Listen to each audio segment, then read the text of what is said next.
There's somebody else down the line who's going to be going through what you are now going through. And he doesn't just want you to quote Bible verses. He doesn't just want to say, I'm going to pray for you. He wants you to feel what they feel and emote where they emote, and because you've been where they've been. He says, I want to use the comfort I give you in what I allowed you to go through.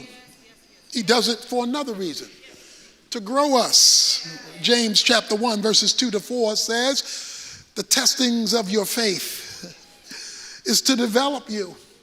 He wants to take you to another level. So there is purpose in the pain if you're seeking to live for him publicly. I ain't talking about privately. I ain't talking about in church. I'm talking about declaring out there Jesus is Lord.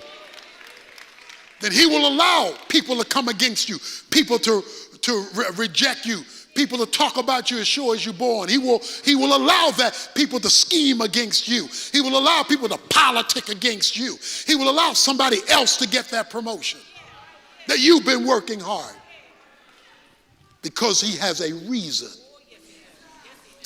Oh, here's one. To deepen his reality in your life. Watch this. It's called in Philippians 3:10, the fellowship of his suffering. Fellowship means increased intimacy. And so he does that to deepen the intimacy with his people. He says, I know what you're going through. I know you're struggling right now. But he says it's even worse than that. I know, verse 9, the blasphemy of those who say they are Jews and are not, but are a synagogue of Satan. Oh, wait a minute. He started with the secular world. Now he says, you get in trouble from the religious world. Synagogue, that's a place of worship. These were the Jews who rejected Christ, who were now persecuting the Christians. These are church folk who reject you, because you've taken your stand for Jesus Christ. Because just because they in church don't mean they right. Just because they in church carrying a Bible under their arm, because these Jews were carrying the Old Testament, just because they carrying a Bible under their arm doesn't mean they committed. He goes on to say, oh, I like this. Do not fear. Because you can get scared when you're hurting because of your faith. Are they going to accept me? Are they going to like me? Are they going to befriend me? Are they going to work with me? Are they going to? I'm talking about appropriately but clearly representing the faith. He says, do not fear. Why did he tell them do not fear? Because he said, getting ready to get worse. Ooh, see, I lost my amens right there. It's getting ready to get worse. He says, do not fear what you are about to suffer. And they already told him you're suffering. He says, well, something else coming. He says, behold, the devil is about to cast some of you in prison, so that you will be tested, and you will have tribulation for 10 days. He says, so some of y'all are going to jail. In fact, some of you here may feel like you're in jail. A circumstance you can't get out of, a suffering you can't get away from, and you feel like I am in prison. He said, it's going to get worse. And then he tells you, but don't fear. Don't fear. Well, wait a minute. I'm already struggling.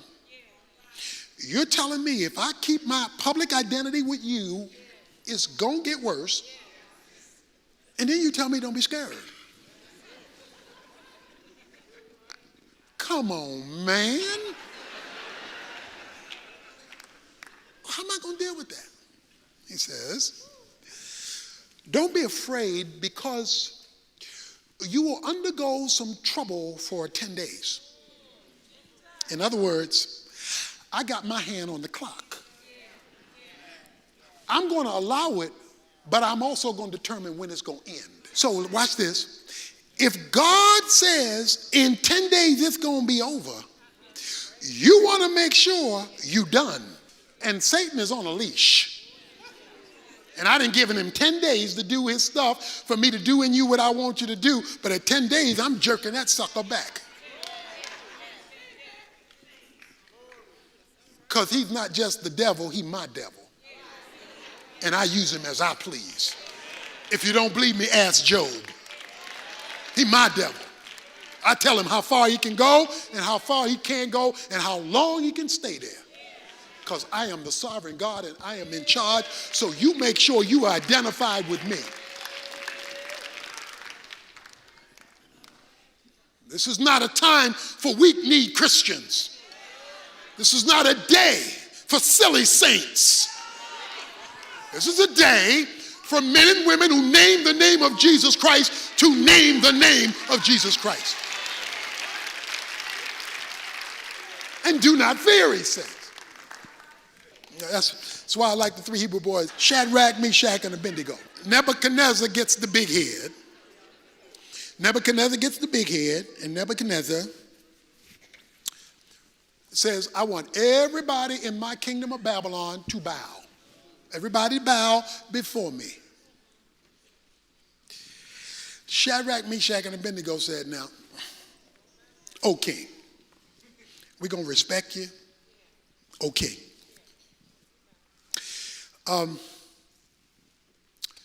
Let it be known, because the king had said, anybody that doesn't bow, we're going to put in the fiery furnace. Okay? Three Hebrew boys said, okay.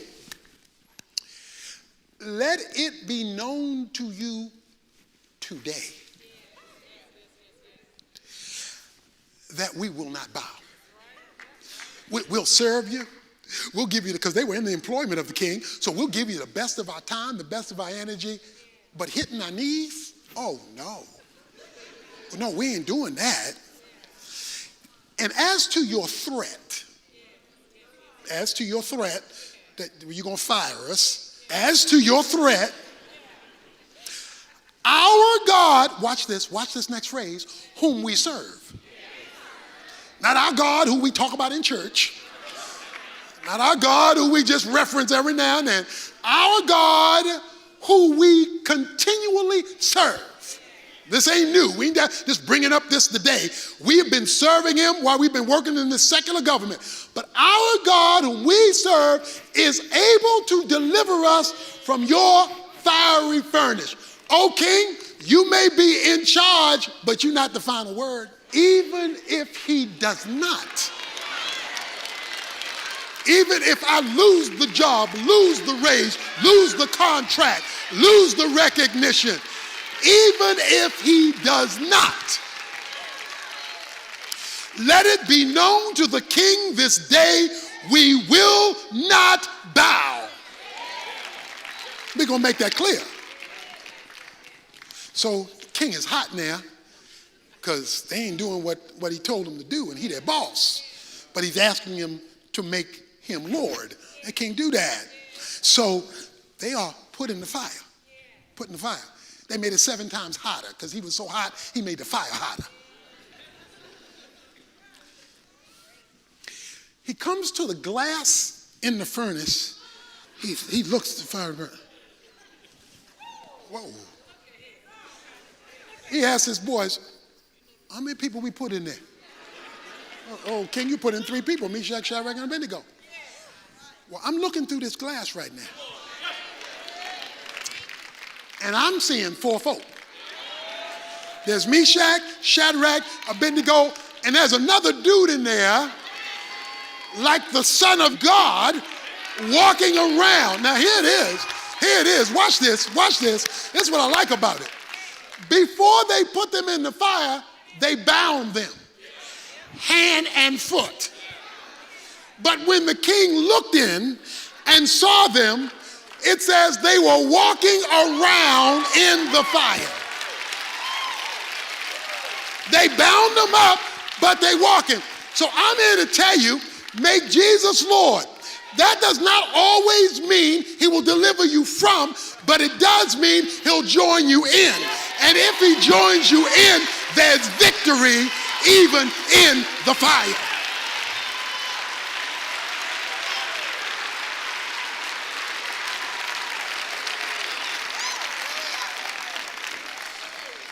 So what do you want? What do you want from me, Lord? Here he tells you at the end of verse 10, I want you to be faithful unto death. That's the message. I want you, if you're going to be an overcomer, to be faithful until the end. Until this life is over, I want you to go all the way for me.